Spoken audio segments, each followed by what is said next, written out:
welcome to my channel Lasti Aulia.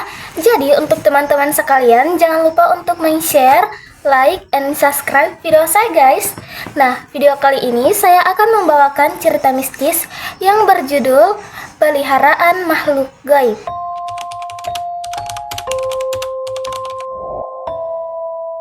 Jadi cerita ini dari seseorang yang bernama Cahya. Ini cerita Cahya dan sepupunya bisa kita sebut Christine. Nah, Cahya dan Christine ini tidak percaya dengan adanya orang-orang yang memelihara makhluk gaib sampai-sampai mengambil tumbal untuk diberikan ke peliharaannya itu. Nah, si Cahya dan Firkin ini tinggal di bagian Maluku. Kebetulan desanya ini dikenal sebagai desa yang banyak orang-orang yang memelihara makhluk gaib atau biasa disebut dengan sunga di bagian sana guys. Awal mulanya ini terjadi di saat mereka ini lagi kumpul-kumpul satu keluarga besar lah guys, karena ada acara. Nah, pas mereka kumpul-kumpul, mereka ngobrol lah.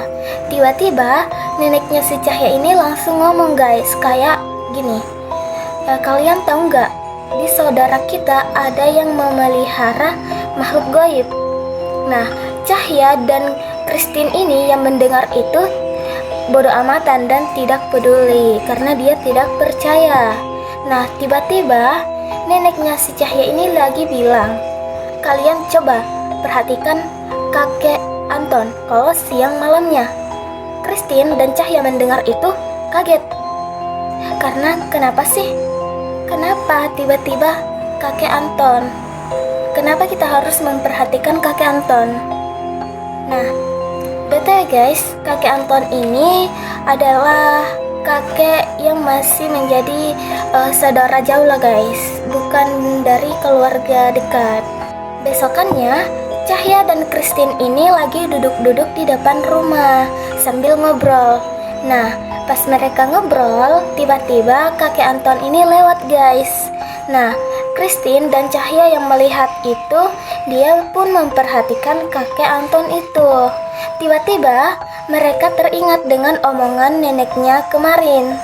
Nah, si Christine yang melihat itu langsung bilanglah ke Cahya, tidak ada yang aneh dengan kakek Anton. Mungkin umurnya sudah tua jadi dia membungkuk. Cahya yang mendengar itu juga satu pendapat dengan si Christine ini. Malamnya, Cahya dan Christine ini baru pulang dari rumah tantenya. Nah, dia pun singgahlah di warung. Kebetulan warungnya itu depan rumahnya si Cahya.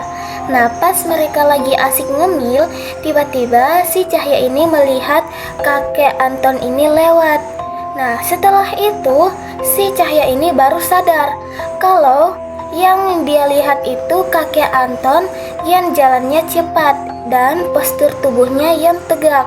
Padahal sebelumnya si kakek Anton itu bungkuk guys. Terus di situ Christine bilanglah, kamu lihat nggak? Cahya yang mendengar itu memberi kode ke Christine untuk masuk. Nah, mereka pun masuk. Setelah di dalam, Cahya ini langsung bilang, jangan-jangan yang dibilang nenek itu benar. Setelah itu, mereka pun berusaha untuk melupakan kejadian itu dan melanjutkan untuk tidur. Keesokannya, ada saudara Cahya ini yang melahirkan pada jam 7 pagi. Nah, pas sore, Cahya dan keluarganya ini pergilah ke rumah saudaranya itu untuk dijenguk. Pas beberapa menit jalan, dia pun sampailah di rumahnya itu. BTW, rumahnya itu ada di bagian pesisir pantai guys. Terus pas mereka sampai, tidak tahu kapan adanya si kakek Anton itu, tiba-tiba dia nongol di jendela kamar saudara yang melahirkan itu. Nenek Cahya yang melihat itu tiba-tiba mengusir kakek Anton. Cahya yang melihat itu heranlah, kenapa diusir? Dia kan masih keluarga kita. Nenek Cahya yang mendengar perkataan si Cahya ini tiba-tiba bilang, kakek Anton itu suka mencari tumbal anak bayi yang baru lahir. Si Cahya yang mendengar itu tiba-tiba merinding. Untungnya sudah diusir, bayinya ini aman. Nah, setelah kejadian itu, berbulan-bulan pun berlalu. Kampungnya si Cahya ini mendapatkan musibah dan terdeteksi bahwa kampungnya ini akan tsunami. Mereka satu kampung pergilah ngungsi ke pegunungan. Pas ngungsi itu, Cahya ini tinggal dengan si kakek neneknya karena ortunya ini lagi keluar kota. Nah, kebetulan juga kakek Anton ini satu tempat dengan Cahya dan keluarga kakek Anton ini pastinya. Karena sudah tahu backgroundnya itu, sebagai anak-anak muda pasti si Cahya ini panik lah, karena kenapa sih harus satu tempat mengungsi dengan si kakek Anton ini? Sudahlah, pas mereka mau istirahat, tiba-tiba si Christine ini teriak. Karena kakek Anton ini berdiri di depan si Cahya dan Christine sambil tersenyum lebar. Nah, si nenek dan keluarga kakek Anton itu yang mendengar langsung refleks kaget dan keluar untuk melihat situasi itu. Nah, pas mereka keluar, dia melihat kakek Anton itu langsung berlari dan terbang, guys. Terus neneknya Cahya ini bilang, cepat kita harus menangkap si Anton itu, kalau tidak bakal ada korban baru. Nah, tepat pada jam 5 sorenya, ada yang baru-baru sudah melahirkan.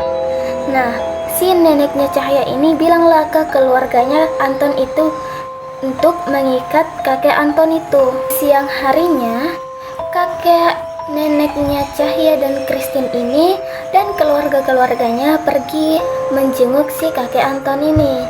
Pas mereka sudah sampai, posisinya kakek Anton ini masih dalam keadaan diikat. Nah, pas mereka di sana lagi cerita-cerita, salah satu anak kakek Anton ini nanyalah ke kakek Anton, "Bapak, tadi malam itu bukan Bapak pasti? Itu pasti peliharaan Bapak. Saya kan sudah bilang untuk lepasin semua peliharaan Bapak. Bapak nggak ingat kalau Mama meninggal karena peliharaan Bapak?" Kakek Anton yang diajak cerita itu hanya terdiam dan kayak kebingungan gitu, guys. Setelah berbincang-bincang dan sudah malam, mereka pun pulanglah semua untuk beristirahat. Dan betul guys, posisinya si kakek Anton ini masih dalam keadaan terikat. Nah, kebesokannya warga-warga ini melihat kalau kakek Anton ini sudah tidak ada di tempatnya, hanya tersisa tali itu saja, guys. Mereka pun semua pergi mencari kakek Anton.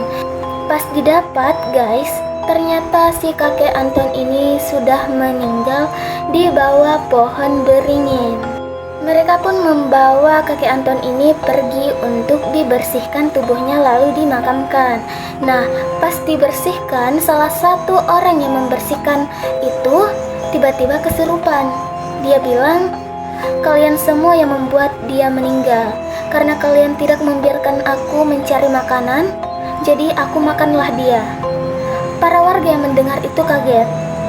Tiba-tiba orang yang kesurupan itu tersenyum lalu pingsan. Setelah itu mereka pun tahu kalau kakek Anton ini ngebet banget untuk mencari tumbal, karena kalau bukan dia mencari tumbal, dia akan dimakan. Baik guys, itu saja yang bisa saya ceritakan untuk hari ini. Wabillahi taufiq wal hidayah. Wassalamualaikum warahmatullahi wabarakatuh. Bye bye guys.